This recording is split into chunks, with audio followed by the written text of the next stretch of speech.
안녕하세요 여러분, 저는 리온입니다. 재밌게 보시고 좋아요 버튼 눌러주시고 구독도 해주셔서 다음 영상도 놓치지 마세요. 그리고 이 에피소드에 대한 생각을 댓글로 남겨주세요.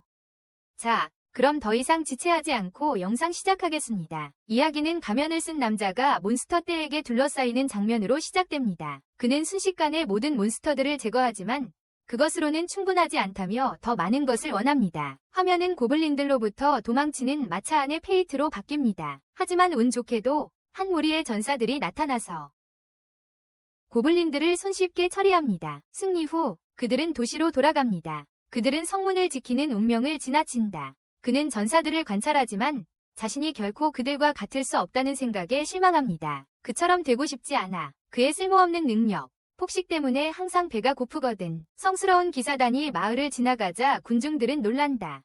벨레릭 삼형제라는데 금방 알겠지만 좋은 사람들은 아니야. 길을 막던 농민을 한 명이 발로 찼을 때 사람들의 반응. 그들은 성으로 향하고 성문에서 형인 라파엘이 운명에게 돈을 건네는데 동전을 바닥에 던진다. 그가 동전을 주부려 하자 하도가 그의 손을 밟는다. 그 순간 운명의 배가 울리고 라파엘은 그를 역겹다고 부른다. 형제들은 그의 배에서 나는 소리에 화가 나서 그렇게 보인다고 생각해요. 마치 돈을 충분히 못 받는 것처럼 운명을 때리기 시작해요. 다른 성기사인 록시에게 구해집니다. 록시는 형제들에게 성스러운 기사로서 시민들을 보호할 의무를 상기시킨다. 그들이 맹세했던 대로 친절을 베풀어야죠. 형제들은 떠나기로 하고 록시는 운명을 거스릅니다. 그녀는 그를 위로하며 문지기 일이 존경받을 만한 일이며 그들이 둘 다 역할이 동등합니다. 록시가 문 지키는 걸 막고 비슷한 일이 생기면 경고해달라고 운명에게 부탁해. 또 그런 일이 일어나지만 운명은 그가 익숙하다고 말하고 떠나기로 결정합니다. 운명이 록시를 보호하기 위해 그를 록시에게서 멀리하게 한다는 것을 알게 됩니다. 그는 라파엘이 일을 끝낼까 봐 그녀를 이 상황에 끌어들이고 싶어 하지 않습니다. 그녀도 힘들게 할 거예요. 나중에 주점주인은 운명이 스스로를 방어하도록 부추겼습니다. 그렇지 않으면 끝장을 볼 수도 있고요. 마지막 경비병처럼 완전히 죽었어. 집으로 돌아가는 길에 운명은 자신의 폭식 스킬을 저주합니다. 한 끼 식사를 하고도 여전히 배가 고프기 때문입니다. 밥을 먹고도 배가 고프다니 말이죠. 자신이 좀 더 유용한 능력을 가지고 태어났으면 하고 바라며 아무것도 바꿀 수 없다는 절망감에 빠집니다. 상황을 바꿀 수 없다는 무력감에 휩싸입니다. 갑자기 운명은 도둑들이 성벽을 넘는 것을 봅니다. 그는 록시에게 상황을 알리려 달려가고 록시는 그가 자리를 지키도록 한 후 도둑들을 쫓습니다. 그녀가 깡패들을 때리는 동안 그가 록시가 깡패들을 때리는 것을 기다리는 동안 그중 한 명이 오페이트를 향해 달려옵니다. 본능적으로 도망치고 싶지만 록시가 자신을 믿었다는 것을 기억합니다. 거기 있어요. 그러면 그가 상황에 맞설 용기를 낼 거예요. 그는 싸울 준비를 하다가 도둑이 이미 다쳤다는 것을 깨닫고 그래서 모은다. 그는 모든 용기를 내어 그 남자에게 뛰어올라 그의 가슴을 꿰뚫었다. 갑자기 그의 탐식 능력이 어떤 목소리가 그에게 말하는 소리를 듣습니다. 활성화되었고 그의 능력치가 상승했습니다. 운명은 혼란스러워하고 목소리는 그에게 능력이 확인되었고 텔레파시 능력을 얻었다고 말합니다. 동시에 록시는 싸움에서 돌아와 운명을 걱정하지만 그녀의 목소리는 들었지만 입이 움직이지 않는 것을 보고 이상함을 느낍니다. 입이 움직이지 않았습니다. 그는 그녀를 안심시키고 라파엘이 알게 되면 문제가 될 테니 자신의 죽음에 대한 공을 그녀에게 돌리라고 말합니다. 그래서 록시는 그에게 자신의 가족을 위해 일할 자리를 제안합니다. 운명은 자신의 선택지를 고려한 후 그녀의 가족을 위해 일하기로 합니다. 그날 밤 운명은 자신의 모든 능력치가 세 자릿수임을 깨닫고 그의 모든 능력치가 세 자릿수에 달했음을 깨닫습니다. 그때 록시와 텔레파시를 사용했을 거라고 깨닫는다. 아직 무슨 일이 일어나고 있는지 혼란스러워하지만 이제 자신은 이길 수 있다고 확신합니다. 그런 엄청난 능력치로 몬스터들을 상대하다니. 다음날 페이트는 검을 찾으러 나가지만 상인은 그가 가난하다는 것을 알고 통에 있는 헌 검들만 살 수 있다고 말한다. 그는 새로 얻은 식별 능력으로 검들을 조사하고 하나를 제외하고는 모든 검이 쓸모없다는 것을 알게 된다. 페이트가 특별한 이 검을 조사하자 그것은 말을 한다는 것을 깨닫고 충격을 받는다. 그 검은 자신을 탐욕이라고 소개하며 페이트에게 그것을 산다면 후회하지 않을 것이라고 둘이 닮았기 때문이라고 말한다. 게다가 탐욕은 폭식에 대해 알고 있었기에 운명은 그것을 사기로 결정합니다. 벨레릭 형제가 록시가 오페이트를 고용하려 했던 사실에 대해 이야기하는 장면이 나옵니다. 그들에게 먼저 알리지 않고 말이죠. 하지만 오 라파엘은 그럴 필요가 없다고 생각합니다. 그들과 하트 가문 사이를 복잡하게 만들 필요는 없다고 생각합니다. 둘 다 왕국을 지탱하는 5대 명문가의 일원이기 때문입니다. 동시에 그는 오페이트가 무가치하다고 생각합니다. 라파엘은 군사지역으로 향하고 그의 여동생은 그가 무엇을 공부하려는지 궁금해합니다. 그는 불멸의 존재가 되는 방법을 배우는 것이 자신의 계획이라고 말합니다. 잠시 후 운명이 탐욕을 데리고 걷는 장면이 나오고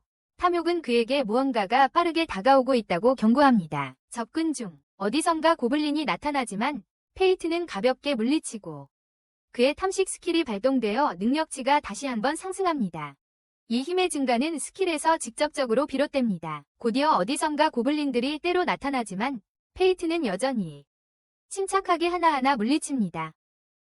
고블린을 처치할 때마다 탐식 스킬이 다시 발동되고 결국 수백 마리의 고블린을 처치하게 됩니다. 모든 것이 끝나자 그는 자신의 능력치를 확인하고 얼마나 많이 상승했는지 놀랍니다. 탐욕은 운명의 그릇이 가득 찼다고 말하고 그때서야 자신의 배가 한 번도 꺼르지 않았다는 사실을, 그것도 전례 없는 일이라는 것을 깨닫습니다. 탐욕은 보통 사람은 하나의 능력만 가지고 태어나지만 폭식 덕분에 운명이는 다른 사람들의 능력치와 능력을 훔칠 수 있다고 설명합니다. 하지만 이것은 아무도 알 수 없는 일입니다. 운명이는 자신이 항상 혼자 싸워야 할 거라고 생각하지만 탐욕은 그가 혼자가 아니라고, 자신이 함께 있으니 괜찮다고 안심시켜줍니다. 그러자 운명이는 쓰러뜨린 고블린들의 귀를 모두 모아 도시에 도착하면 살 수 있는 모든 것들을 상상하기 시작합니다.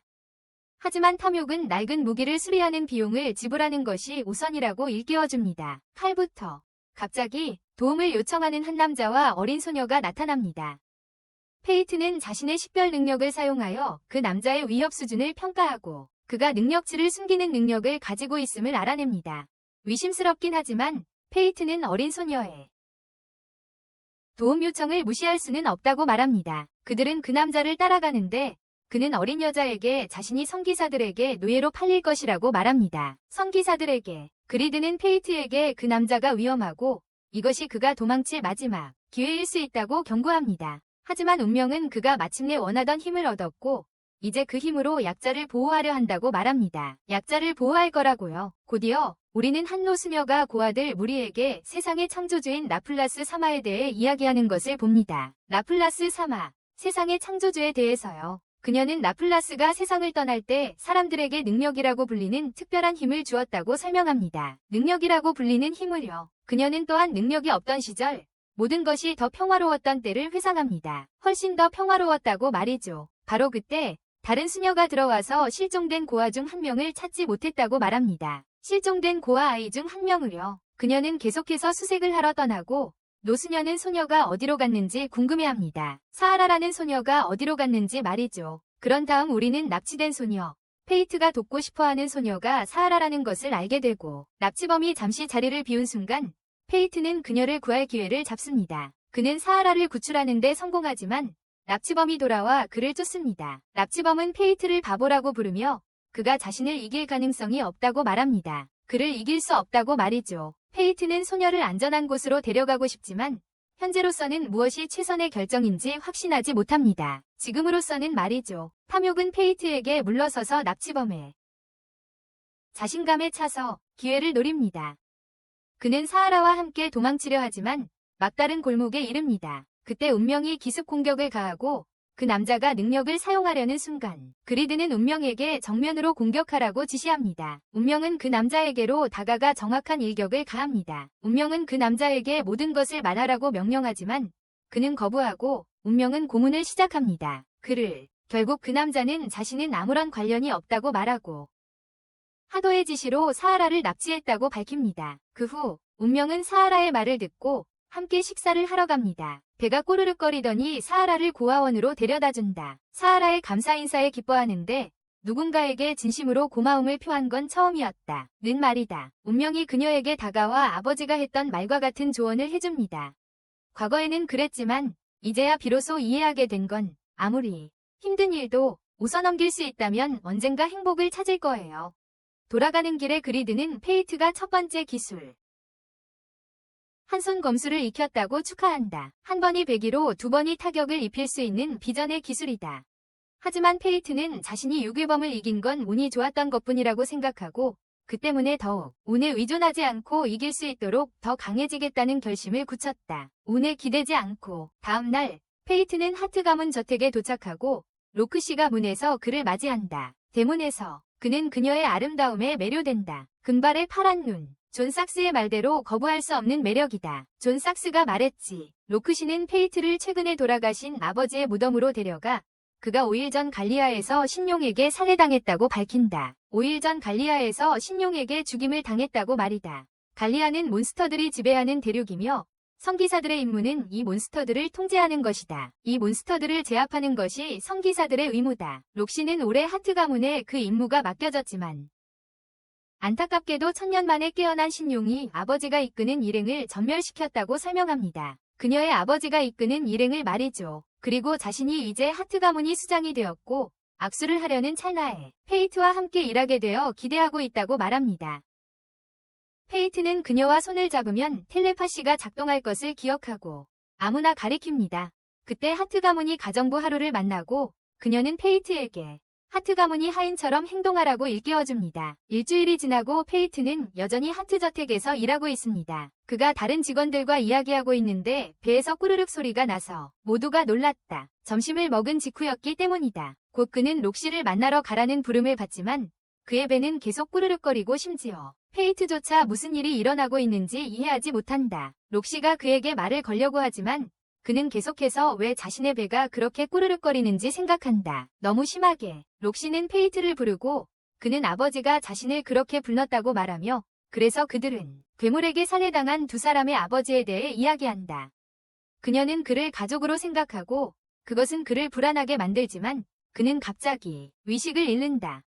그는 자신의 방에서 깨어나 로키가 쓴 메모를 발견합니다. 메모에는 휴가를 내라는 내용이 적혀 있습니다. 하루 쉬라는 내용입니다. 페이트는 그리드에게 그의 허기를 묻고 그리드는 그것이 탐욕 때문이라고 밝힙니다. 폭식 때문이라고 합니다. 페이트가 영혼을 더 많이 흡수할수록 강해지지만 동시에 갈망도 커지고 죽는 날까지 영혼을 찾아 흡수해야 하는 운명에 처해 있습니다. 죽는 날까지 말이죠. 그리드는 페이트에게 허기가 극에 달하면 눈이 변할 것이라고 말합니다. 그리고 페이트는 자신의 눈이 빨개진 것을 깨닫습니다. 페이트는 사람들 무리를 지나치며 그들의 냄새가 얼마나 맛있을지 생각합니다. 탐욕이 허기 충동이 시작되었고 그의 허기가 극에 달했다고 설명하는 동안 그의 허기가 극에 달했습니다. 탐욕은 이것이 먹잇감을 사냥하는 데 도움이 되는 일시적인 힘이며 냄새로 추적할 수 있다고 설명합니다. 냄새로 추적할 수 있습니다. 그는 약한 먹잇감은 공포에 떨며 마비될 것이라고 말합니다. 그런 다음 그들이 왕국을 떠나 공포에 질린 여러 고블린들을 만나는 것을 봅니다. 운명은 그들을 모두 죽이고 호브고블린 숲으로 향합니다. 그는 허기가 채워질 때까지 몇 시간 동안 계속해서 죽입니다.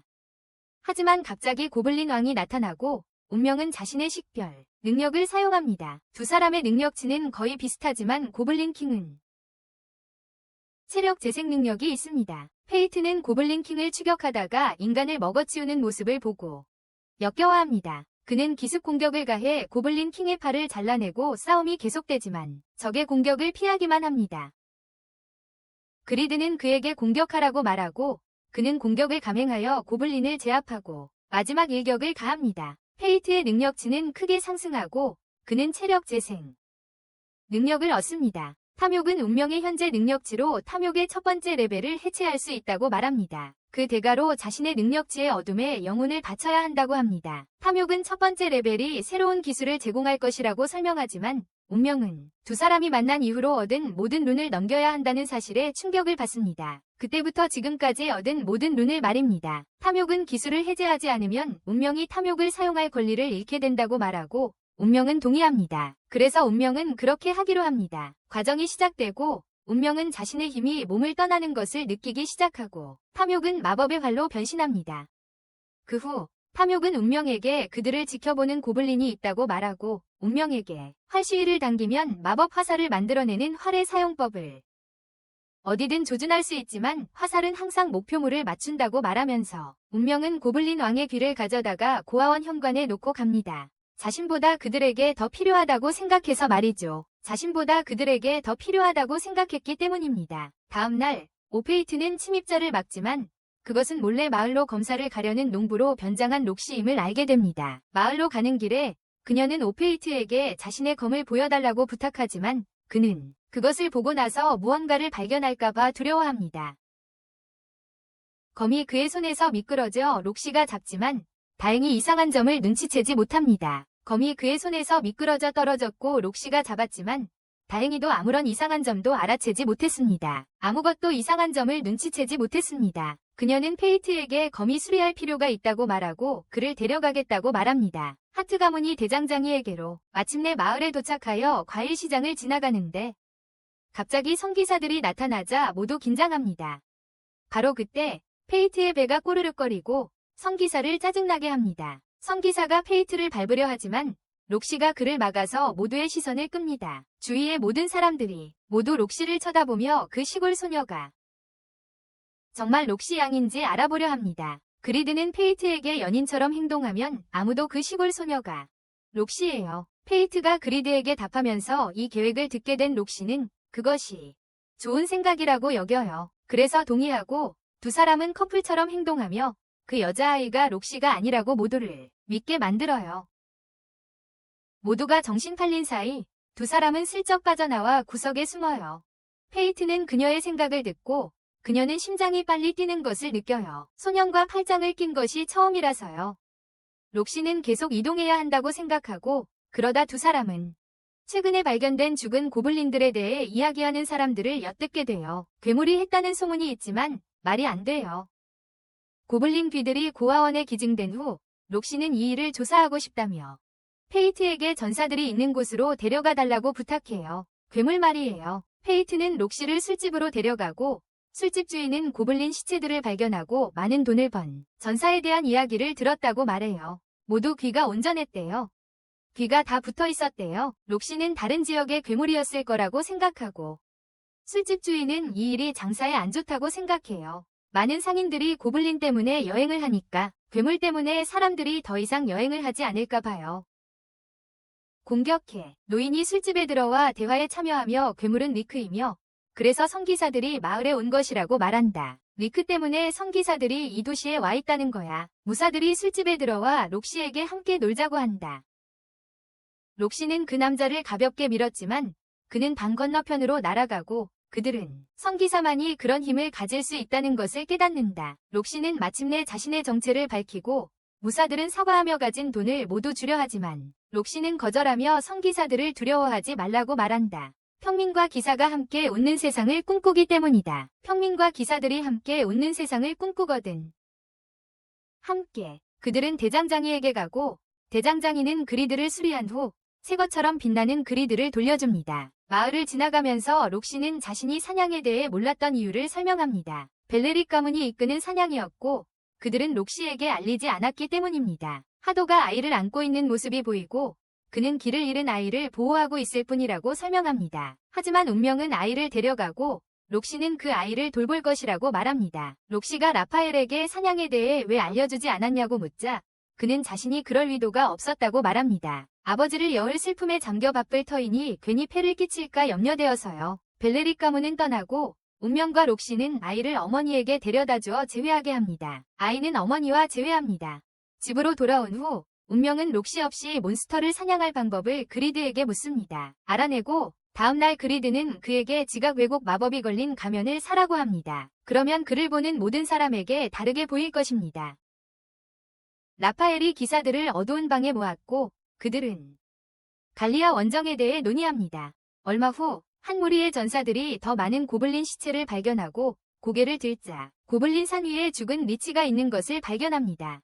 겁에 질린 전사들은 도망치고 운명조차도 그에게 붙여진 별명 시체를 좋아하는 것을 봅니다. 다음 날 록시가 그에게 와서 비밀 임무가 있다며 함께 가자고 합니다. 그에게 비밀 임무가 있다고 합니다. 둘은 마차를 타고 하트 가문이 포도밭을 지나 오페이트에 도착하는데 록시의 어머니 아이샤가 문간에 서 있습니다. 록시는 페이트를 최근에 고용한 하인으로 소개하고 아이샤는 페이트에게 그가 록시를 좋아하는지 묻습니다. 둘 다 당황하지만 아이샤는 그저 록시라는 주인에 대한 그의 의견을 듣고 싶었을 뿐이라고 설명하고 페이트는 자신이 그녀를 위해 평생 봉사하고 싶다고 말하며 록시는 수줍어합니다. 페이트가 다른 하인들과 함께 포도를 수확하는 모습이 보이고 그들은 그에게 영주들이 대대로 이 땅을 직접 경작해왔으며 모두 영주를 위해 일할 수 있다는 것을 자랑스러워합니다. 한 하인이 코볼트라는 괴물이 나타나므로 사냥할 시간이 되었다는 것을 알립니다. 수확철에 먹을 것을 찾아다니며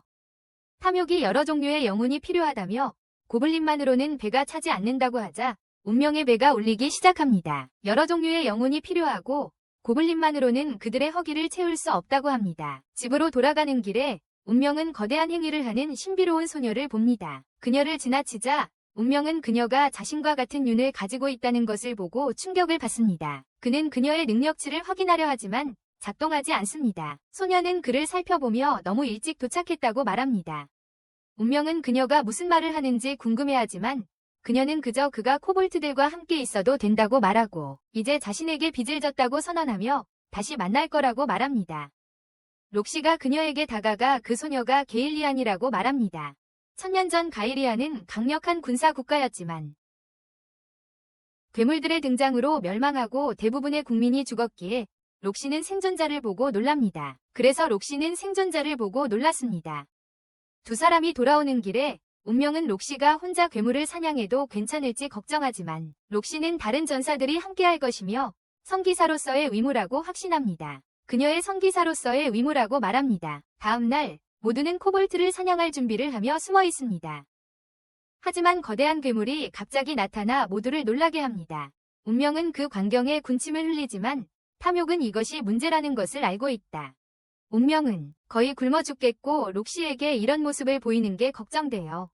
그가 몬스터의 능력치를 확인하자 50레벨의 엄청나게 높은 능력치가 나타납니다. 그것은 고래 운반자로 알려져 있으며 그리드는 그것이 축적된 공격성으로부터 태어난 몬스터라고 설명합니다. 쌓인 공격성에서 태어난 몬스터라고 합니다. 그들은 마을로 돌아오고 모두가 아무런 승산이 없다고 생각하며 당황하지만 록시는 그들을 진정시키고 자신이 그 생물을 죽일 것이라고 확신시키며 전사들에게 다음날 돌아올 것이라고 말합니다. 그리드는 그들이 승산이 없다고 말하고 운명은 록시가 죽는 것을 허락하지 않으므로 그날 밤 혼자 돌아옵니다. 그는 통곡의 짐승 운반자 주변에 고블린들이 있는 것을 보고 그리드는 그가 무슨 계획을 세우는지 궁금해한다. 그는 활 형태로 공격을 시작하여 일부를 제거하는 동시에 자신의 탐욕으로 그들의 속성을 흡수한다. 그는 짐승을 향해 쏘아보지만 짐승은 병사 하나를 이용해 간단히 막는다. 페이트는 검으로 다가가 더 많은 코볼트들을 제거한다. 그의 능력치가 상당히 증가했고 이제는 활로 보스를 쓰러뜨릴 수 있다고 생각하지만 짐승은 그의 화살을 잡는다. 그는 검으로 싸울 준비를 하지만 짐승은 갑자기 그를 충격파로 공격하는 기술을 사용한다. 페이트는 쓰러지고 코볼트 하나가 그를 마무리하려고 나타난다. 하지만 그는 갑자기 방해를 받고 운명이 단지 가장하고 있었음을 알게 됩니다. 의식을 잃은 척 운명은 또 다른 고블린을 쓰러뜨리고 그의 능력치를 흡수하며 탐욕은 그가 1레벨 오컬트 기술을 사용할 수 있을 거라고 말합니다. 현재 능력치의 10%를 소모하지만 보스를 쓰러뜨리기에 충분할 것입니다. 보스를 운명은 조건을 받아들이고 그의 활이 강화됩니다. 그는 짐승에게 강력한 일격을 날리고 단 한 방에 쓰러뜨립니다. 운명은 약간 과했을지도 모른다고 생각합니다. 하지만 탐식 스킬이 발동되어 엄청난 고통을 느낍니다. 그는 무슨 일이 일어나고 있는지 이해하지 못하고 그리드는 그것이 물결표 때문이라고 설명합니다. 그가 처음으로 더 높은 영혼을 삼켰습니다. 하지만 그는 운명은 어떤 일이 있어도 고통을 견뎌야 한다고 말합니다. 왜냐하면 그가 제어력을 잃는다면 굶주린 상태일 때보다 훨씬 더 나쁠 것이기 때문입니다. 운명이 붙잡으려 하지만 고통이 너무 심해 그는 비명을 지른다. 다음 날 전사들은 학살 현장에 도착하여 위하해하기 시작합니다. 만약 그것이 모두 마법 화살 때문이었다면 록시도 거기에 있었고 이렇게 큰 피해를 입힐 만큼 강한 사람이 누구일지 궁금해했습니다. 잠시 후 운명은 괜찮은 걸로 나옵니다. 록시가 아이샤에게 자신이 본 것을 계속 이야기하는 동안 수수께끼 같은 소녀를 떠올린다. 그들은 며칠 전에 그녀를 보고 그 괴물들을 모두 죽인 게 그녀일 거라고 생각해요. 록시는 페이트에게 수도로 돌아갈 준비가 되었다고 말하고 아이샤는 그와 이야기할 때 록시가 얼마나 행복해 보이는지 알아차립니다. 잠시 후 아이샤는 페이트에게 록시를 항상 지지하고 돌봐달라고 말합니다. 그녀는 그에게 명성이나 권위는 필요 없다고 말합니다. 정말 중요한 것은 록시를 돕고자 하는 그의 마음이며 그녀에게는 시간이 많지 않기 때문입니다. 그녀는 페이트에게 록시와 그녀의 집을 돌봐주고 신중하게 생각해보라고 부탁합니다. 집으로 돌아가는 길에 페이트는 아이샤의 말을 생각하며 자신이 록시에게 매우 중요한 것을 숨기고 있기 때문에 그 일을 감당할 자격이 없다고 생각합니다. 그날 밤 운명은 많은 고블린들을 죽인 후에도 그의 눈이 여전히 빨갛다는 것을 보고 충격을 받습니다. 많은 고블린들을 말이죠. 탐욕은 고블린들은 더 이상 그의 갈증을 채우기에 충분하지 않으며 완전히 통제력을 잃기 전에 더 강한 영혼을 찾아야 한다고 설명합니다. 얼마 후 운명은 술집에 앉아 생각에 잠겨 자신이 여전히 록시에게 비밀을 숨기고 있기에 그녀 곁에 있을 자격이 없다고 결론 내립니다. 그때 노인이 들어와 하도가 리체스 사냥에 합류한 것에 대해 불평하기 시작합니다. 그는 분명 하도를 싫어하며 그를 갈리아 원정에 보내 괴물의 먹이가 되게 하려 합니다. 결국 괴물의 먹이가 되도록 말이죠. 이렇게 빨리 다음 원정을 계획하고 있다는 사실이 믿기지 않아 운명은 충격을 받습니다. 특히 록시의 아버지가 돌아가신 직후라 더욱 그렇습니다. 그러자 록시가 하도의 후임으로 선택되었다는 사실을 알게 됩니다. 잠시 후 록시는 아버지의 무덤 앞에서 자신이 갈리아 원정대에 선발되었다는 사실을 알립니다. 운명은 그녀에게 가지 말라고 간청하지만 록시는 이미 결심했다고 말합니다. 가겠다고. 한편 벨레리 가문은 곧 록시를 없앨 수 있게 되어 축하하고 있습니다. 록시를 없앨 수 있게 되어서 두 형제는 출발하기 전에 하도에게 모든 것을 맡깁니다. 템번이라는 곳. 하도는 라파엘에게 불멸의 비밀을 말해달라고 하지만 라파엘은 먼저 리치를 처리해야 한다고만 말합니다. 운명은 평원 한가운데 서서 자신이 공적인 일에 간섭할 수 없다는 것을 생각하지만 그래도 간섭하기로 합니다. 결국에는 그는 그들이 사람들을 계속해서 짓밟도록 내버려둘 수 없다는 것을 깨닫습니다. 하도가 부하들과 함께 와서 운명을 공격하라고 명령하지만 운명은 그들을 손쉽게 제압합니다. 모두를 하도는 공포에 질려 지켜보는 동안 다른 이들은 두려워서 도망치고 하도는 맞설 준비를 합니다. 그를 향해 시체한테 망신당하지 않겠다고 말한다. 운명은 그의 가면을 벗겨 그의 정체를 드러내고 하도는 그런 무명의 자가 어떻게 그렇게 강할 수 있는지 묻는다. 하도는 성기사라는 자신의 지위에 자부심을 느끼지만 운명은 그에게 힘을 보여주라고 도전한다. 운명은 그리드에게 성검을 부술 수 있냐고 묻고 그리드는 문제될 게 없다며 운명에게 최대한 세게 치라고 말한다.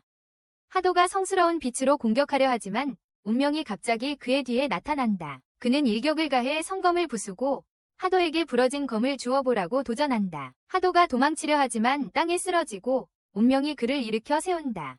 그에게 혼쭐을 내줘야 한다고 말합니다. 운명은 그를 나무에 쳐 박아 여러 그루를 부수고 하도는 목숨을 구걸하지만 운명은 그를 공중으로 던져 올리고 강화된 활을 장착하고 하도에게 강력한 화살을 쏘아 구름에 구멍을 냅니다. 하도는 땅에 떨어져 운명이 왜 자신을 죽이지 않았는지 궁금해합니다. 운명은 그에게 아직 질문이 있다고 말하고 하도는 록시라고 생각하여 그녀 자신이 갈리아 원정에 자원했다고 밝히며 운명에게 자신을 살려달라고 애원합니다. 그러면 원정을 취소하겠다고 약속합니다. 운명은 록시가 아니라 RSI를 위해서라고 설명하고 마지막 일격을 가합니다. 탐욕 스킬이 다시 발동되어 운명에게 성기사가 되는데 필요한 성검 기술을 부여합니다. 성기사가 될 수 있는 기술을 얻었습니다. 탐욕은 운명에게 이제 자신이 성기사로 여겨질 수 있다고 말하지만 그는 알고 있다. 수도에 있는 아무도 그것을 받아들이지 않을 것이라고. 그리고 그는 그렇게 되고 싶지 않다고 말합니다. 하나도 없어요. 어쨌든 탐욕은 그에게 이제 두 번째 레벨을 해체할 수 있다고 말하지만 그 대가로 그의 모든 지팡이를 가져갑니다. 운명은 동의하고 탐욕은 업그레이드를 진행하여 새로운 형태, 무엇이든 베는데 사용할 수 있는 사신의 낯을 드러냅니다. 다음 날 록시는 원정을 떠날 준비를 하고 모두들 그녀를 보러 갑니다.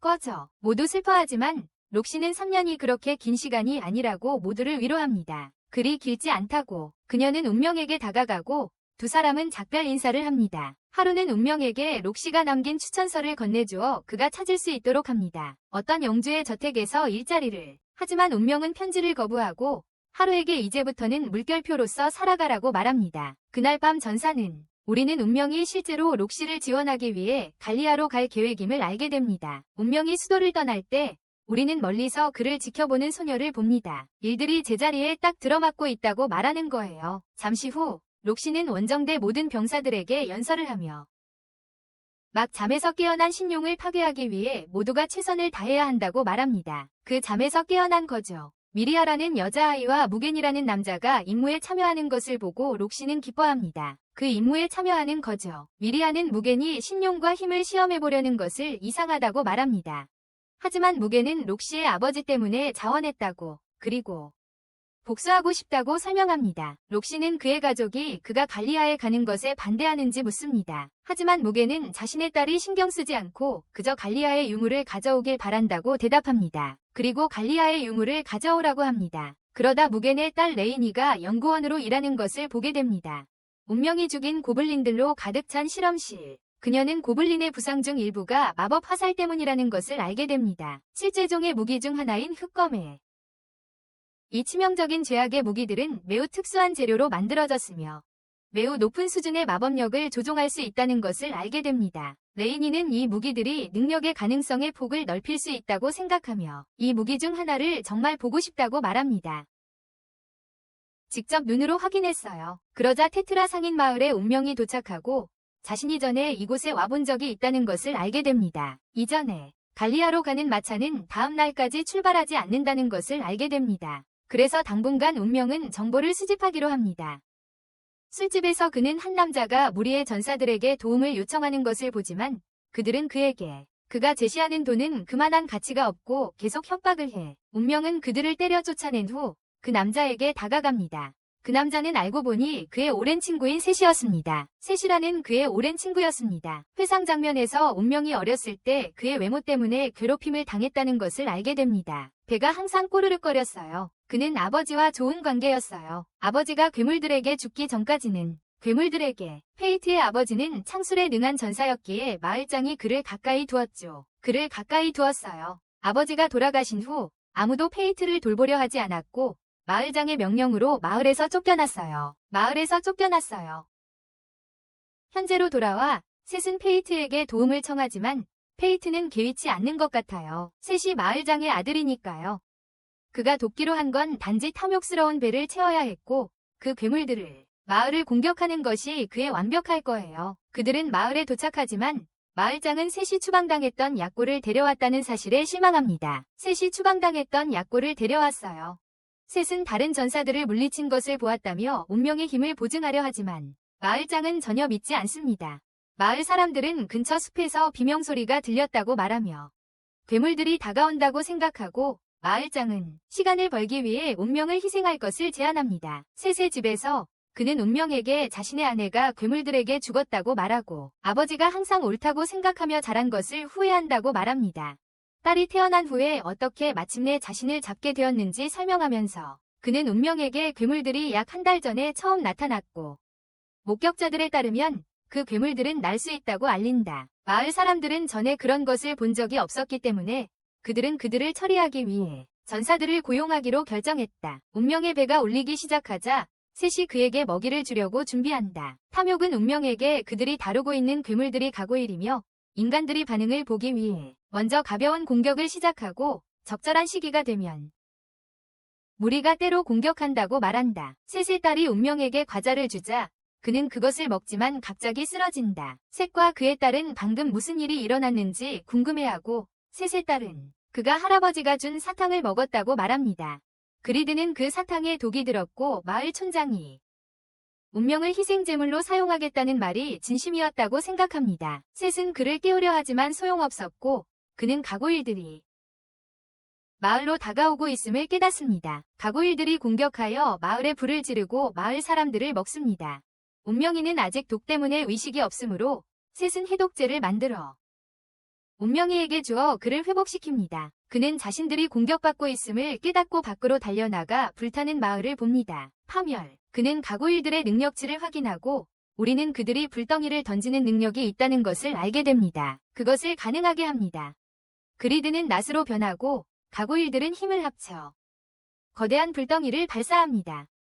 하지만 운명은 그의 무기를 던져 불덩이를 베고 불덩이는 가고일들을 쫓아 제거합니다. 낫은 운명에게 돌아오고 그는 불덩이 능력을 얻습니다. 바로 그때 갱단의 두목이 그의 앞에 나타납니다. 그는 적의 능력치를 확인하고 우리는 그것 또한 불덩이 불에 대한 저항력뿐 아니라 뛰어난 기술도 가지고 있죠. 그리드는 가까운 거리에서 화구를 던질 거라고 생각했는데 운명에 맞서 공격하려는 가고일이 다가오자 그는 엄청난 일격을 가해 순식간에 가고일을 두 동강 내 죽여버립니다. 다음 날 마을이 완전히 파괴되었다는 사실을 알게 됩니다. 운명은 자신의 식별 능력을 사용하여 그곳의 토양이 좋지 않아서 그 지역에서는 농작물이 자랄 수 없다는 것을 밝혀냅니다. 셋은 운명이 자신의 식별 능력을 사용해서 생계를 유지할 수 있는데 왜 전사의 길을 택했는지 궁금해합니다. 하지만 운명은 싸울 수밖에 없다고 대답합니다.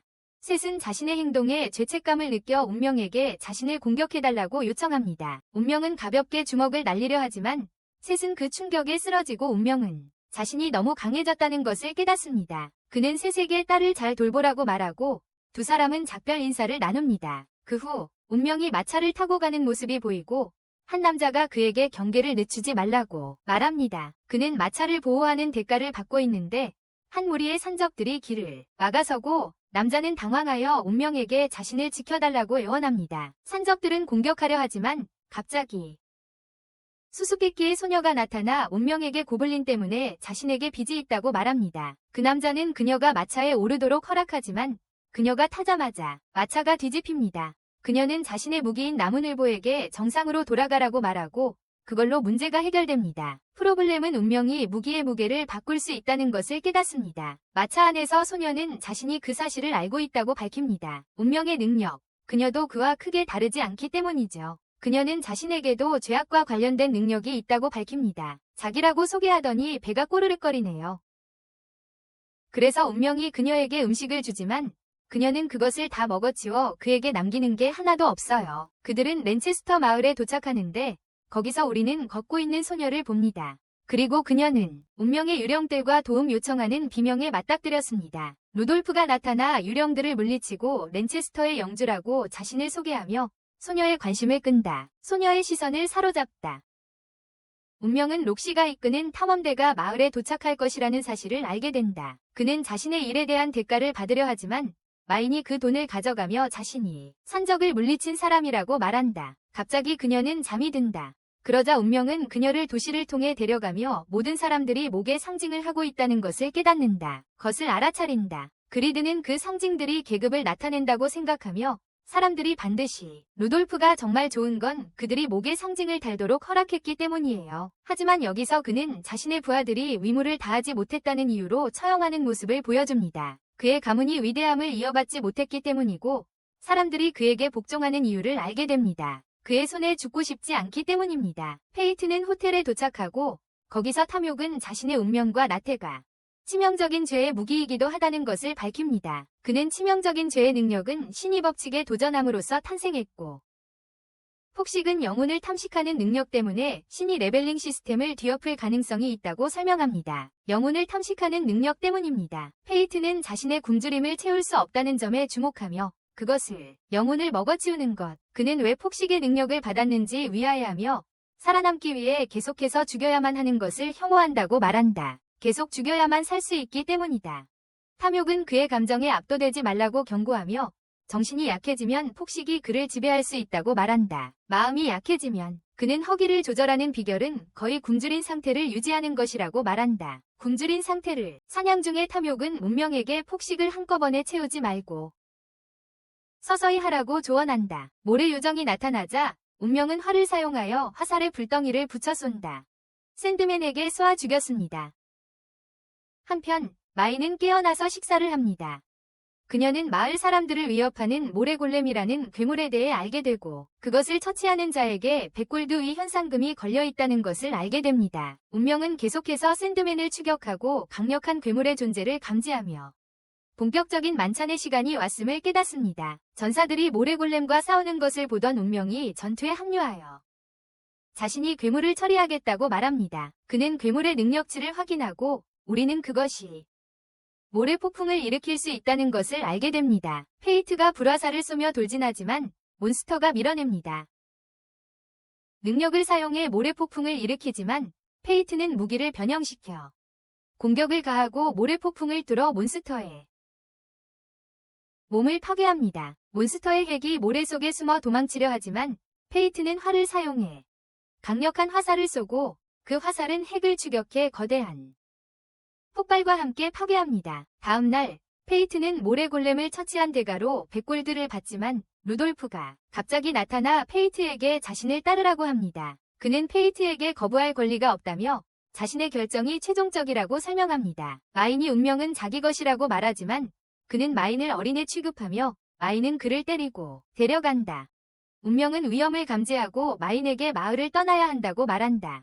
마차를 타고 가던 중 운명은 마인이 왜 그렇게 많이 먹는지 묻고 마인은 화가 많이 나면 칼로리가 많이 소모된다고 말한다. 운명은 마인에게 식욕이 왕성한데도 키가 크지 않는다고 말한다. 마인은 능력을 사용하지만 당근을 부러뜨리고 만다. 마차 수리하는 동안 운명은 마을에 들어가고 그리드는 주변에 괴물이 많은데 마을이 너무 조용하다고 생각한다.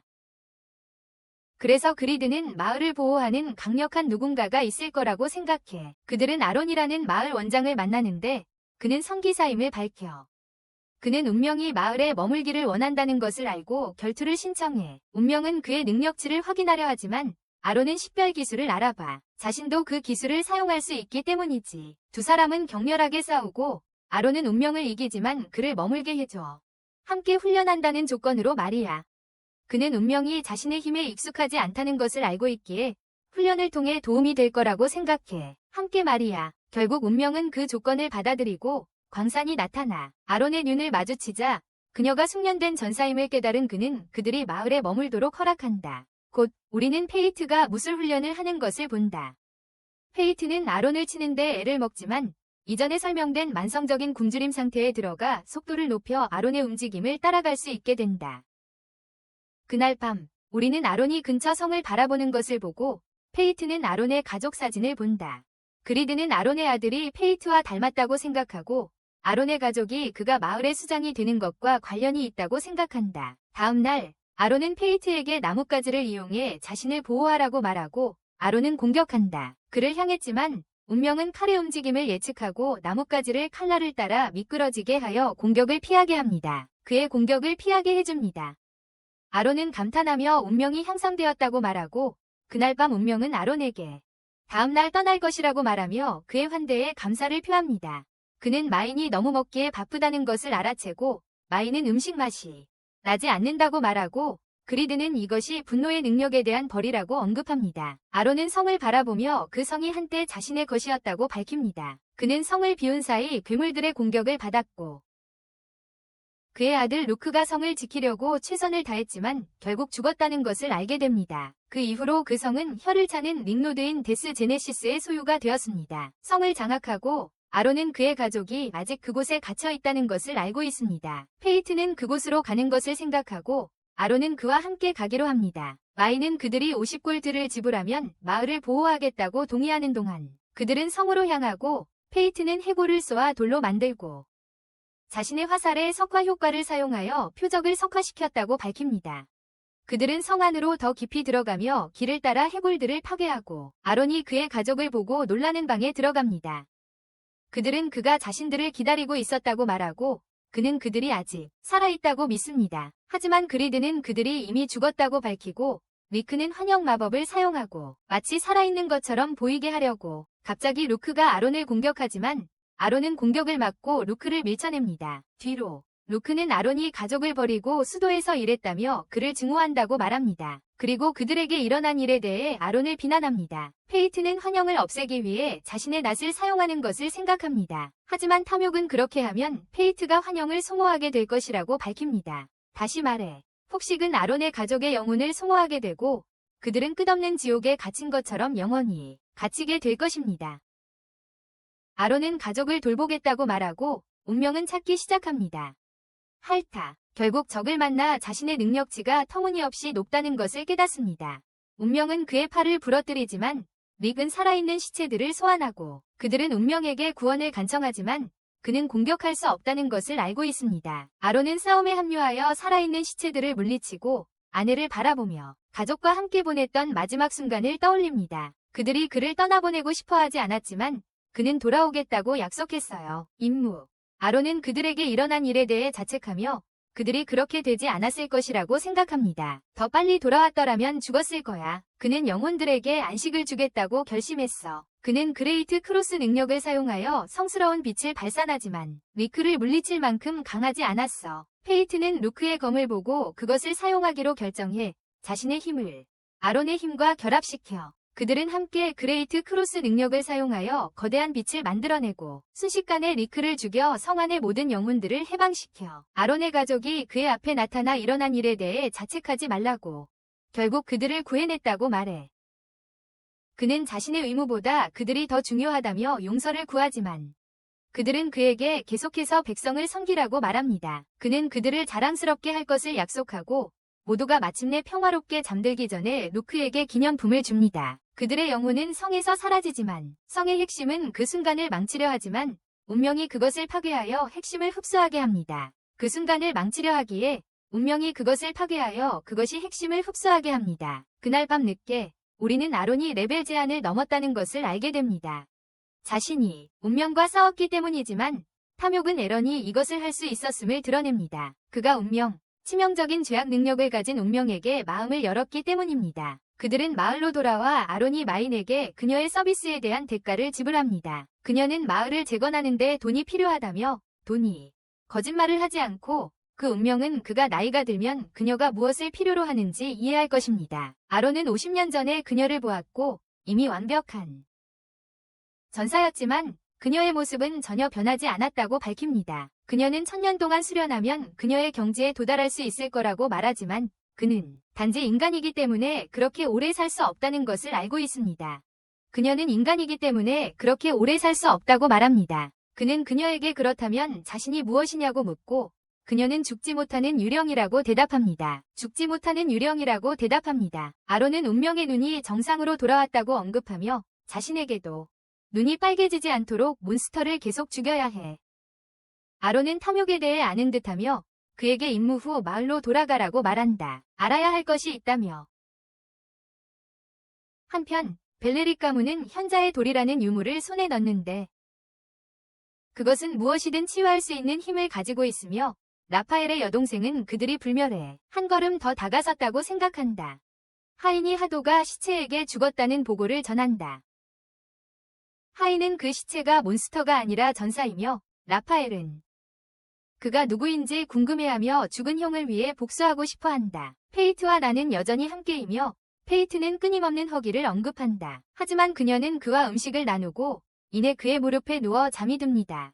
그는 그녀에 대해 탐욕에게 물어보려 하지만 그는 여전히 아무것도 말해주지 않습니다. 스스로 알아내야 할 거라고 말하면서요. 한편 록시 일행은 에렌의 성에 도착하고 그 성을 점령했던 릭이 패배했다는 사실에 놀랍니다. 성을 점령했던 릭이 패배했다는 것을 알고 놀랍니다. 에렌은 그들을 맞이하고 무게는 경의를 표하며 무릎을 꿇습니다. 록시가 자신을 소개하려는 순간 에렌은 그녀의 부모를 알고 있었고 그녀의 이름을 지어준 사람이 자신이라고 밝힙니다. 그녀의 부모를 알고 있었고 그녀의 이름을 지어준 사람이 바로 자신이라고 말합니다. 그들은 그가 어떻게 릭을 물리쳤는지 묻고 그는 도움을 받았다고 인정합니다. 록시는 그들의 이름을 묻지만 우리는 페이트가 에렌에게 그의 정체를 비밀로 해달라고 부탁하는 것을 봅니다. 비밀이라서 말할 수 없다고 해요. 앨런은 그들이 갈리아로 가려는 것을 알아채고 록시의 후원자가 되어주겠다고 제안합니다. 후원자요. 페이트와 마이는 폐허에 도착하고 마이는 자신이 태어난 곳이라고 밝힙니다. 거기서 태어났대요. 그들은 거대한 고치를 발견하고 그리드는 그것이 키메라의 고치라고 말합니다. 오래전 갈리아에서 서로 다른 것들을 합쳐 만들어낸 무기.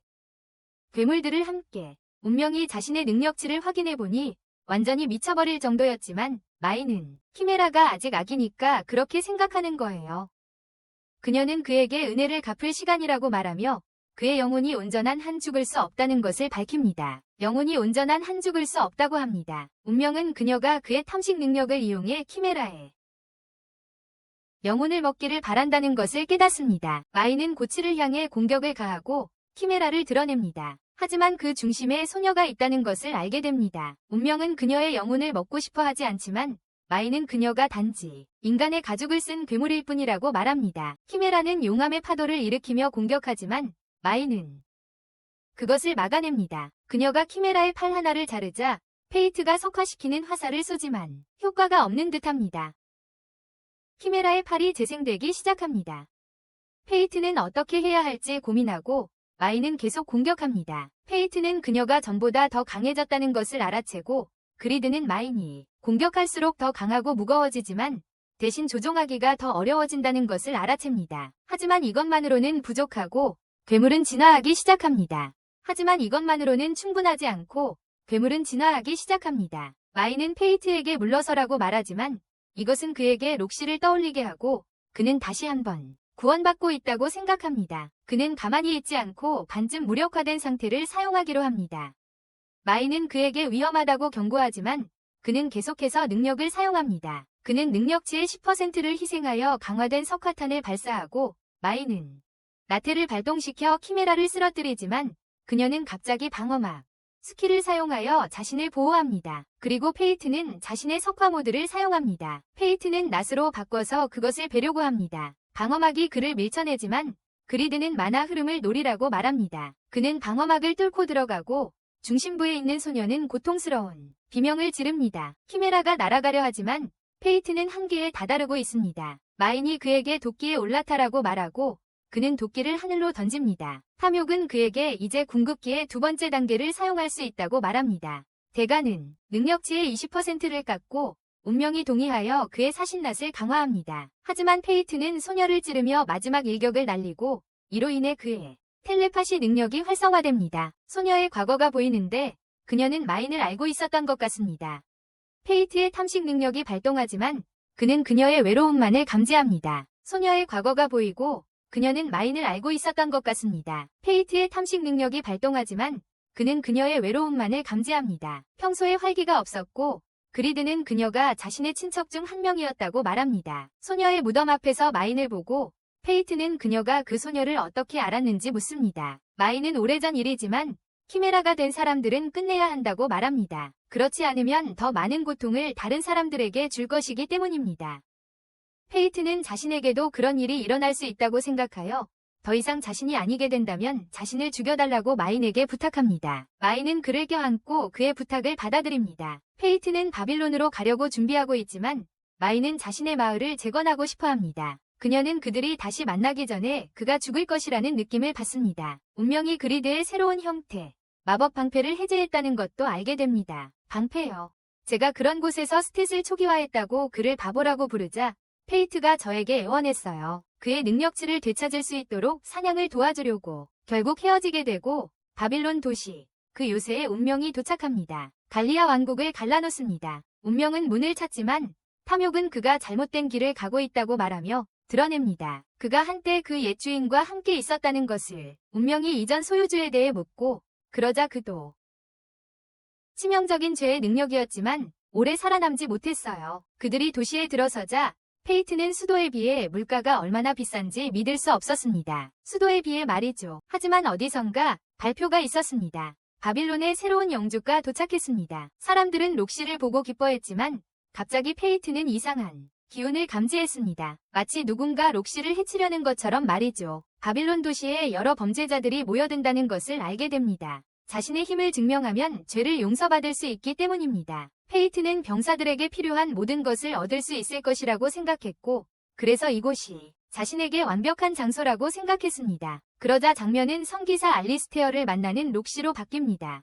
바빌론을 담당하는 장교입니다. 그는 그녀 아버지가 죽었을 때 그 자리에 있었다고 밝히며 죄책감을 느낀다고 말합니다. 그를 지키지 못해서. 하지만 록시는 걱정 말라고 하며 괴물들과 싸우는 것을 도와주겠다고 말합니다. 결국 서로 협력하기로 합니다. 한편 운명은 가게에서 칼집을 발견하고 탐욕은 그에게 그것을 사라고 말합니다. 그는 가게 주인 제이드를 찾아 물건에 대해 묻습니다. 하지만 제이드는 그냥 장식이라고 해요. 그럼에도 불구하고 그는 페이트의 검에 맞춤형 칼집을 만들 수 있다고 말합니다. 그러자 운명은 탐욕에게 검을 보여주고 옥은 그 검이 놀랍다며 500골드의 칼집을 만들어주겠다고 합니다. 하지만 운명에게는 그만큼 돈이 없어서 마을 물가가 너무 비싸다며 투덜거리며 떠나기로 합니다. 그런데 무리의 전사들이 운명을 부르더니 자신들의 무리에 들어오라고 하는 것 같습니다. 하지만 그들은 운명이 너무 약하다고 생각하고 그와 함께 일하는 것을 포기합니다. 나중에 운명이 사냥을 나갔을 때 공기 중에 이상한 것을 감지하고 탐욕은 그 지역의 포자가 독성이 있다며 사냥을 가지 말라고 충고합니다.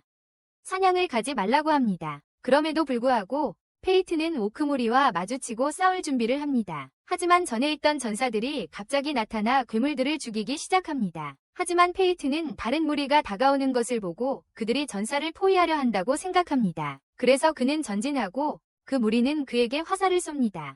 그러자 그는 그리드의 새로운 마법 방패 형태를 사용하여 화살을 파괴하고 그리드는 이 형태에서는 어떤 공격도 견딜 수 있다고 주장합니다. 그는 페이트에게 오크에게 돌진하라고 조언하고 페이트는 전진하여 그들의 공격을 막고 방패로 그들을 치며 순식간에 모두 제압합니다. 싸움 후에 그는 탐욕 스킬이 왜 작동하지 않았는지 궁금해합니다. 보통은 싸움이 끝난 후에 활성화되기 때문입니다. 그래서 아란과의 훈련 때문이라고 생각합니다. 그는 약탈한 물건을 팔 계획으로 시장에 갑니다만 전사들은 그 물건이 자신들의 것이라며 그를 도둑으로 고발합니다. 그는 그들에게 물러서라고 말하지만 그 남자들은 계속 그를 괴롭히고 심지어 위협까지 합니다. 그를 죽이려고 했으니 가서 다 두들겨 패고 다녔어요. 바로 그때 록시가 방에 들어와 그 난장판에 대한 책임을 묻지만 그는 자기 방어였다고 설명합니다. 록시는 도시의 질서를 유지하지 못한 것에 대해 죄책감을 느껴 그를 처벌하지 않기로 하지만 전사들에게는 그들이 잘못했다고 말합니다. 감옥에서 하룻밤을 보내야 해요. 자신이 한 일을 반성해야 하니까요. 미리아는 페이트에게 가면을 벗으라고 하지만 록시는 그럴 필요 없다고 말하고 그의 신원을 묻기 시작합니다. 그는 자신의 이름이 시체라고 말합니다. 록시는 이상하다고 생각하고 그의 외모를 가꾸라고 조언합니다. 그의 모습은 마치 거지 같으니까요. 그 후 페이트가 도시를 돌아다니는 모습이 보이고 록시가 자신을 알아보지 못해서 기뻐하지만 동시에 자신의 외모에 대해 생각하고 옷을 살 여유가 없다는 것을 깨닫습니다. 바로 그때 제이드가 나타나 가게를 오픈했다고 말합니다. 그가 운명에게 제한이 있다고 말합니다. 제이드는 운명에게 일어난 일을 들었다며 그에게 잠재력이 있다고 보고 자신의 가게로 데려갑니다. 그의 가능성을 봅니다. 그는 운명에게 광고를 위해 갑옷을 입을 의향이 있는지 묻습니다. 운명은 제이드와 함께 일하기로 동의하고 그러고 나서 제이드는 갑옷을 건네주며 80골드에 가져갈 수 있다고 말합니다. 운명은 공짜인 줄 알았는데 제이드가 돈을 요구하자 놀라지만 제이드가 그의 반응을 알아채고 할인을 해줍니다. 나중에 도시를 걸어가던 중 운명은 선술집에 모인 군중을 보고 한번 살펴보기로 합니다. 그가 여자아이를 발견했을 때 그만 이상한 기분이 들었습니다. 그 여자아이는 그에게 다가와 자신이 그를 오랫동안 기다려왔고 이미 그가 누구인지 알고 있다고 말합니다. 그녀는 자신을 세교계죄 에리스라고 소개합니다. 두 사람은 함께 시간을 보내고 페이트는 그녀를 볼 때마다 이상한 감정을 느낀다는 것을 깨닫기 시작합니다. 에리스는 그것이 자신의 능력의 부작용이라고 설명합니다. 그녀를 보는 사람은 누구든 사랑에 빠지게 된다는 것입니다. 그리고 그녀는 오랫동안 페이트를 지켜봐 왔고 그가 키메라를 물리쳤다는 것을 알고 있지만 성기사들은 그를 물리칠 만큼 강하다고 경고합니다. 그녀는 그에게 자신이 그를 기다려온 이유를 설명하며 자신이 왕국의 수호자이며 더 나은 미래를 위해 일하고 있다고 밝힙니다. 그녀는 록시의 죽음이 왕국에 이롭다고 말하며 갈리아에서 그녀가 죽어야 한다고 말하지만 그는 화를 내며 그녀가 록시를 죽일 계획인지 묻습니다. 에리스는 몬스터의 증오가 죽은 후에도 남아 수년간 축적되어 전설적인 사람들은 성기사들을 증오하고 록시만을 사랑한다고 설명합니다. 그러므로 그녀의 죽음은 더 많은 증오를 축적시키고 이것은 새로운 것을 낳을 것입니다. 미래의 왕국을 위해 봉사할 강력한 인물. 하지만 운명은 그녀가 죽는 것을 원치 않고 그는 분노하여 떠나기로 결심합니다. 하지만 에리스는 계획이 이미 진행 중이며 아무것도 막을 수 없다고 지적합니다. 록시가 오크들과 싸우는 모습이 보이고 그들은 이기는 것처럼 보이지만 그때 알리스터가 록시를 바라보는 모습이 보이고 그는 무언가를 꾸미고 있는 것 같습니다. 알리스터는 그들에게 갈리아 대역곡에서 물자 수집대와 연락이 두절되었다고 알립니다. 대역곡에서요. 록시는 그들을 걱정하고 즉시 구조작전을 명령합니다. 한편 제이드는 운명에게 그의 검집을 만드는 데 필요한 재료에 대해 말하지만 그는 더 이상 없다고 말합니다. 탐욕은 그들이 필요한 마법 수정을 직접 찾도록 제안하고 그것은 갈리아에서만 발견될 수 있다는 것을 알게 됩니다. 가는 길에 더 많은 오크들을 만나지만 운명은 그의 방패로 쉽게 그들을 제압합니다. 록시 일행이 대역곡으로 향하는데 문제가 있는 것 같습니다. 갈리아에서는 나침반이 작동하지 않으니 길을 찾는 게 어렵네요. 하지만 록시는 집중력을 높이면 목표에 더 가까이 갈 수 있다고 말합니다. 협곡 근처에 오크들이 많이 살고 있으니까요. 오크들이 많을수록 서로 가까워져야 해요. 운명은 밤을 맞지만 이상한 꿈을 꿉니다. 키메라 소녀가 그에게 무언가 말하려는 것을 보지만 무슨 말인지 들을 수 없습니다. 무슨 말을 하는지 알 수 없습니다. 갑자기 모든 것이 붉게 변하고 쓰러진 적들이 나타나 그를 물속으로 끌어들입니다. 물속으로 끌려 들어갑니다. 꿈에서 깨어나 그 의미를 궁금해하지만 괴물들이 다가오는 것을 봅니다. 다가오고 있습니다. 야간 투시 능력을 사용하여 다가오는 4마리의 살라만더를 봅니다. 석화 화살로 그중 하나를 쏘지만 이런 공격을 받으면 보통 도망칠 텐데 이상하게 행동하는 것을 알아챕니다. 이상합니다. 그리드는 자신들이 조종당하고 있다고 생각해요. 살라만더들이 록시의 캠프에 도착하여 사방을 포위합니다.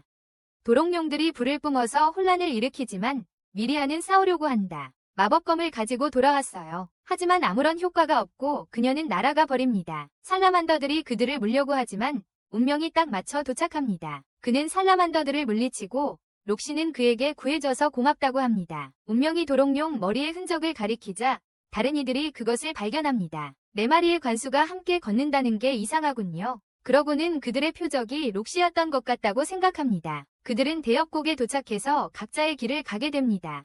페이트는 계속해서 탐험을 하다가 돌이 된 몬스터들을 발견합니다. 그는 앞에 에리스가 있는 것을 보고 무엇을 하고 있는지 궁금해하지만 결국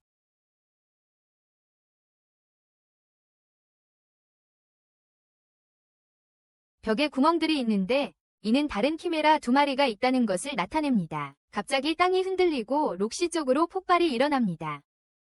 그래서 페이트는 그들을 만나러 달려갑니다. 록시 일행이 2마리의 키메라에게 공격받고 무겐이 미리아를 보호하려다 다치는 것을 봅니다. 미리아를 보호하다가 페이트가 와서 키메라들을 사격하며 구해주고 그리드는 그들의 재생 속도가 이전에 싸웠던 다른 키메라보다 느리다는 것을 알아챕니다. 운명이 록시에게 키메라의 약점을 알려주며 심장을 노리라고 말한다. 둘이 함께 공격하자 키메라는 불을 뿜지만 운명은 불의 면역이다. 키메라는 심장을 보호하려 하지만 운명이 다리를 잘라 록시가 마지막 일격을 가할 수 있도록 길을 열어준다. 하나가 더 남았지만 갑자기 하늘로 뛰어오른다. 착지하는 순간 공격하려 하지만 그녀는 땅에 거대한 균열을 만든다. 땅에 운명과 록시는 떨어지지만 운명은 록시를 감싸 안는다. 운명이 깨어나 보니 엄청나게 떨어진 것을 보고 자신이 처한 상황에 당황하기 시작한다. 자신의 가면이 없다는 것을 깨닫는다. 록시가 깨어나지만 그는 시간 내에 가면을 찾는다. 그는 불마법을 사용하여 주변을 밝히고 그녀에게 부대를 찾았는지 묻지만 그녀는 구하지 못했다고 말한다. 그녀는 그에게 키메라에 대해 어떻게 그렇게 많이 아는지 묻고 그는 갈리아이니 그에게 그것에 대해 말했다고 말한다. 록시는 그것이 자신의 것이라고 추론하고 그녀가 해골 가면을 쓴 남자와 함께 여행하고 있다는 소문을 언급한다. 그 남자. 페이트는 자신이 그랬다고 인정하고 록시는 제대로 추측해서 기뻐한다. 페이트는 그녀의 시선에 당황하지만 그는 그녀에게 물결표를 상기시킨다고 말한다. 자기가 아는 사람이요. 그 사람 생각에 잠겨 그가 행복하길 바라며 그토록 생각하는 사람이 바로 운명이라고 밝힙니다. 운명은 자신을 그렇게 걱정하는 사람이 있으니 행복해야 할 거라고 말합니다. 그를 그렇게나 걱정하는 사람이 있으니까요. 하지만 그의 탐욕이 드러나기 시작하고 한쪽 눈이 붉게 변합니다. 운명이 록시에게 그런 모습을 보이게 하고 싶어 하지 않아서 그는 그 사실을 감지하고 도망친다. 키메라가 근처에 있어요. 키메라가 나타나지만 그의 사이 파워를 사용하여 운명은 그 핵심을 공격하며 생각합니다. 록시가 자기를 이런 모습으로 보면 어떻게 생각할까 하고 그는 키메라를 제거하지만 도롱뇽과 같은 흔적을 발견합니다. 그래서 그리드는 록시가 이 괴물들의 표적이라고 추론하고 페이트는 그것이 에리스의 소행임을 알고 있습니다. 록시가 그를 따라잡고 그들은 그가 찾던 마법 수정을 발견하게 됩니다. 그들은 도시로 돌아가고 록시는 페이트에게 결투를 신청합니다.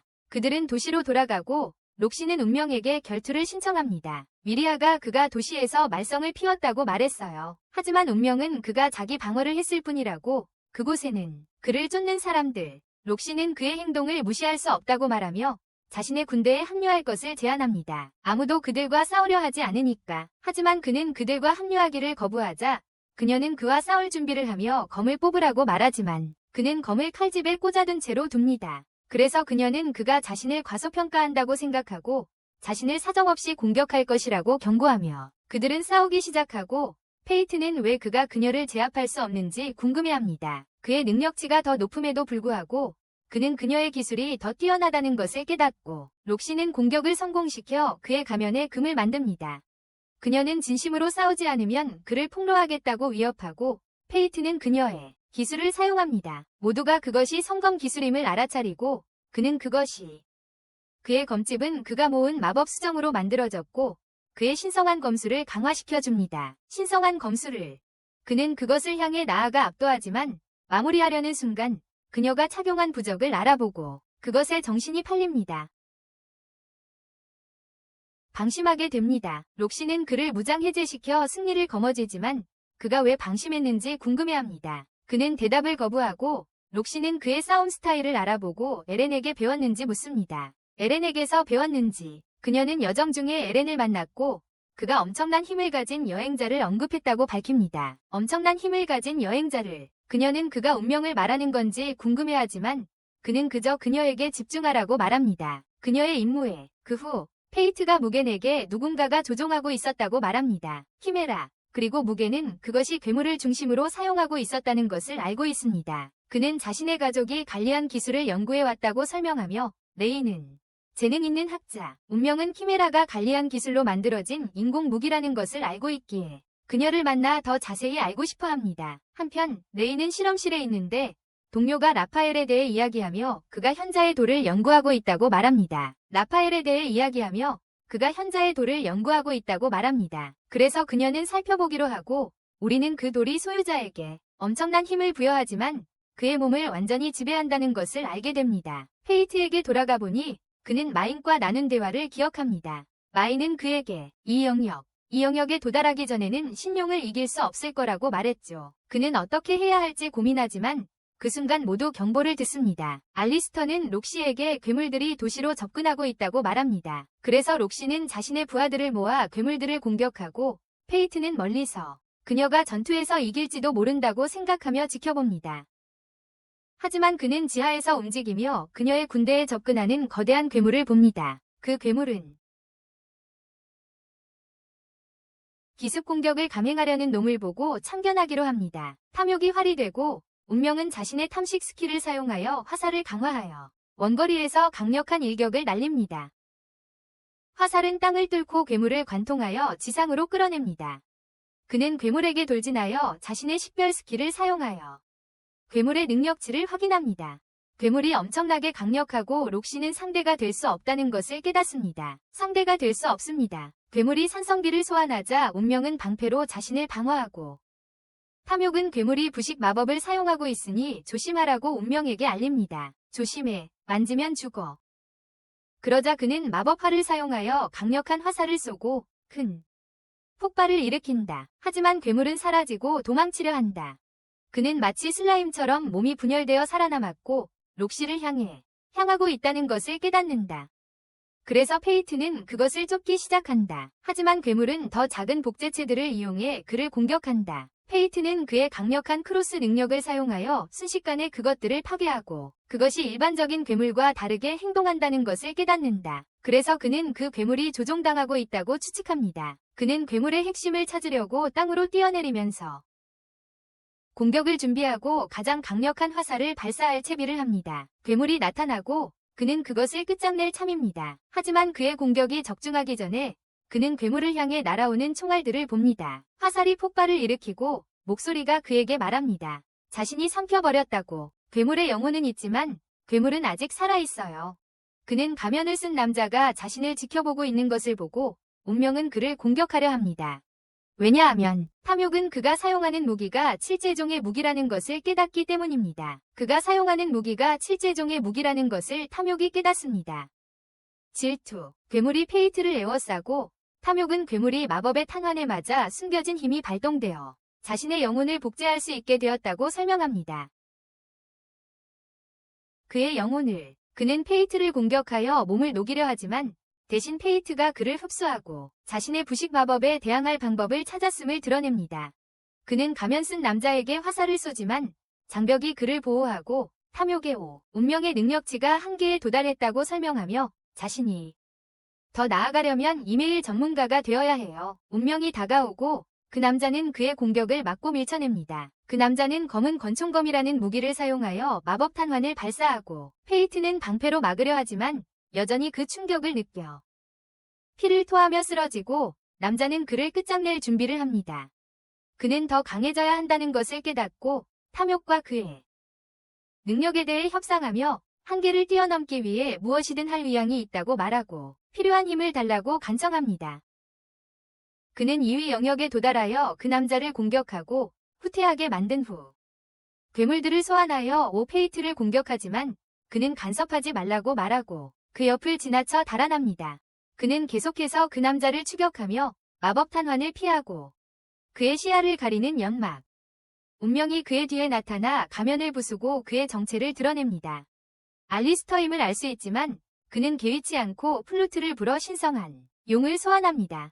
그는 록시에게 다가가고 운명은 록시에게 달려가지만 알리스터가 그를 막으려 합니다. 한편 록시의 군대가 괴물들과 싸우는 모습이 보입니다. 신성한 용이 다가오자 무게는 모두에게 후퇴를 명령하고 신성한 용이 록시에게 다가와 강력한 에너지 빔을 발사하는데 모두 날려버립니다. 하지만 운명이 방패로 그녀를 보호하고 공격의 충격으로 그의 가면이 깨지고 그는 더 이상 비밀을 숨길 수 없다는 것을 깨닫습니다. 록시는 그를 보고 놀라고 그의 눈을 보고 충격을 받습니다. 그는 그녀에게 거짓말한 것을 사과하지만 시간을 벌 동안 그녀에게 떠나라고 말합니다. 그는 자신의 뛰어난 십자가 능력을 사용하여 드래곤과 맞섭니다. 그리고 드래곤을 감옥에 가두는데 성공합니다. 앨리스터가 그를 쏘고 두 사람은 다시 싸우기 시작합니다. 앨리스터는 운명이 자신의 능력으로 공격하기 위해 너무 많은 힘을 사용하고 있다는 것을 깨닫습니다. 그래서 그는 자신에게 승산이 없다고 결론짓습니다. 운명은 한 방도 제대로 날리지 못하고 앨리스터는 결국 그의 팔을 잘라냅니다. 앨리스터는 바로 그 자리에서 끝내려고 하지만 갑자기 뒤에서 칼에 찔립니다. 뒤에서부터 운명은 자신이 환술 마법을 사용하여 반격했다는 것을 드러냅니다. 알리스터를 베며 운명의 탐식 능력이 발동되고 어디선가 그는 자신이 하얀 것들에 둘러싸여 있음을 알게 됩니다. 그는 전에 괴물의 핵에서 보았던 소녀를 다시 만납니다. 그녀는 자신을 루나라고 소개합니다. 루나는 그에게 자신을 죽여줘서 고맙다고 하지만 동시에 자신은 더 이상 다가올 일을 감당할 수 없다고 사과합니다. 그러자 땅이 갈라지기 시작합니다. 운명은 그녀가 탐식이 밖으로 나오는 것을 막고 있던 사람이었음을 깨닫습니다. 제어권을 빼앗기고 루나가 그에게 경고합니다. 신용을 삼키면 자신을 잃게 될 거라고. 바닥이 무너지지만 그리드가 페이트를 잡습니다. 페이트는 그리드를 보고 놀라지만 그리드는 거기서 나가야 한다고 말합니다. 페이트는 루나의 경고에 감사하지만 신용을 쓰러뜨리기로 결심합니다. 신용을 겨우 돌아왔지만 신용은 그들의 능력을 벗어납니다. 그리드는 한 팔로 어떻게 싸울 거냐고 묻지만 페이트는 갑자기 그를 던져버립니다. 페이트는 앞으로 뛰어들어 신용을 주먹으로 치고 조각조각 잘라버립니다. 그가 쓰러지는 순간 용은 에너지 폭발을 날리지만 페이트는 오버로드 스킬을 발동시켜 자신의 능력치를 증폭시킨다. 그는 폭발을 끊어내고 용을 둘로 갈라놓는다. 용은 땅에 떨어지고 페이트의 탐욕은 그 영혼을 집어삼킨다. 페이트는 엄청난 고통을 느끼고 미쳐버릴 것 같지만 자신과 다른 사람들에게 피해가 가지 않도록 모든 능력치를 희생하여 탐욕의 최종 형태를 해방시킨다. 마인이 나타나 페이트가 자신의 능력에 잠식당했다는 것을 알아챈다. 페이트는 그녀에게 약속을 지켜 자신을 끝내달라고 부탁한다. 마인은 그렇게 하려 하지만 갑자기 록시가 나타나 그를 구한다. 페이트는 그녀에게 자신을 보지 말라고 하지만 록시는 울면서 자신이 그가 어떤 힘을 가지고 있든 상관없이 자신을 있는 그대로 좋아해주는 그녀에게 죽지 말라고 부탁한다. 그리고 이상하게도 페이트의 폭죽과 가라앉기 시작한다. 록시는 그에게 자신과 함께 돌아가라고 말한다. 모든 것을 알고도 자신을 받아들여주는 것에 안도한 페이트는 그녀의 무릎에 쓰러진다. 페이트가 눈을 뜨자 자신이 도시로 돌아와 있음을 알게 된다. 에리스와 마인이 그를 찾아와 그가 일주일 동안 잠들어 있었다고 말한다. 에리스는 그에게 그리드를 건네주고 페이트는 자신의 더러움을 깨닫는다. 주일, 에리스는 그에게 그리드를 건네주고 페이트는 자신이 얼마나 더러운지 깨닫는다. 에리스는 마인이 그리드를 데려오는 것을 잊었다고 말하지만 마인은 자신이 바빴다고 말합니다. 마인은 질투를 다루느라 바빴다고 밝히며 그녀에게는 마음을 조종하는 힘이 있고 알리스터가 조종당하고 있었다고 말합니다. 페이트는 질투가 파괴할 수 없다는 점을 감안하여 마인이 그것을 어떻게 했는지 궁금해하고 마인은 그냥 버렸다고 밝힙니다. 에리스는 록시의 죽음으로부터 왕관을 쓴 인간을 만드는 계획이 실패했으므로 앞으로 그의 도움이 필요할 것이라고 말합니다. 페이트는 동의하지만 록시를 내버려 두겠다는 약속을 조건으로 합니다. 에리스는 록시가 돌아오기 전에 떠나야 한다고 말하며 그녀의 이름을 듣는 것만으로도 그의 상태가 위험해 보이기 때문에 그가 그녀를 보는 것은 위험하다고 말합니다. 폭식, 불안정해. 록시가 그를 찾아가지만 그는 이미 떠나 있었고 그녀는 그가 남긴 쪽지를 발견합니다. 그 안에서 그는 자신의 능력에 대해 모두 설명하고 언젠가 다시 그녀에게 돌아올 것을 약속합니다. 그녀는 그가 항상 자신에게 많은 용기를 주었다는 것을 생각합니다. 그러자 그들이 처음 만났던 때의 회상이 나옵니다. 페이트는 처음에 그녀를 두려워하며 모든 성기사들이 괴롭히는 사람들이라고 생각하고 사람들이 성기사들을 어떻게 보는지 깨닫습니다. 그녀는 당황하여 그에게 사과하지만 그의 배가 구르릉거려서 결국 그에게 음식을 주고 그는 그렇게 좋은 성기사를 만나서 기쁘고 그녀는 그것을 자랑스러워하고 현재로 돌아와서 그녀는 언제 다시 만날 수 있을지 궁금해하며 그를 보호할 수 있도록 더 강해지겠다고 약속해 그를 보호할 수 있도록. 그런 다음 우리는 페이트가 그리드의 새로운 지팡이 형태를 사용하는 것을 봅니다. 그는 자신의 능력으로 팔을 회복합니다. 에리스와 저는 각자의 길을 가고 페이트는 탐욕을 더 잘 제어하는 방법을 찾기 위해 그리드와 함께 떠납니다. 하지만 거기서 영상이 끝납니다. 하지만 그게 영상이 끝나는 지점이야. 좋아요와 구독 버튼을 눌러주세요. 시청해주셔서 감사합니다. 다음에 또 만나요.